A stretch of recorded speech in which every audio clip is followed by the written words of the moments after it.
Jerk. Okay. Are you... You already started, you jerk. Hi, guys! Okay. My husband's helping me, obviously, today.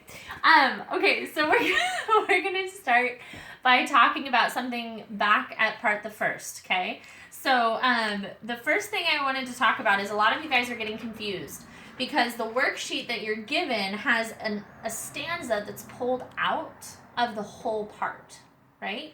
But when you're answering these questions on the back, like where it asks you for 3 examples of this or 2 examples of a simile, you want to use the whole thing, okay? You want to use the whole part that it's focused on. So we're going to start into elisions, which comes from part the first. So I'm going to show you where those elisions are and help you understand that you want to look through that whole part to answer those questions. Okay, so just a reminder that the definition of elision is making a word into a contraction to fit the meter. So taking a word from maybe 2 syllables or 3 syllables into a single syllable. Now this is happening right here with this word maced, which is how we pronounce it. But without the elision there, or that apostrophe, which is acting as an elision, we would instead say mayest, which is 2 syllables. Okay, this is in part the first right here. And we see it in the second stanza, 4th line.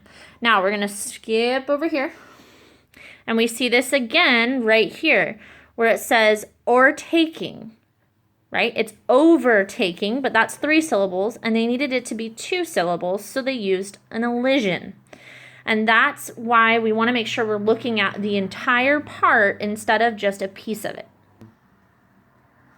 All right, so you saw where that was, and I had my husband help me because it's easier then so I can actually show you where things are. So if you have any questions, let me know, and I'll keep recording these videos to help you guys understand this better and to get a better look at it. Our next unit we're going to go into, which is after next week when we finish Rime of the Ancient Mariner, you guys are going to get a quiz and a little test you can take to see how well you comprehended it, which is really just for your own use, right? Unless we start grading next week, which I hope we don't. That's just there for you.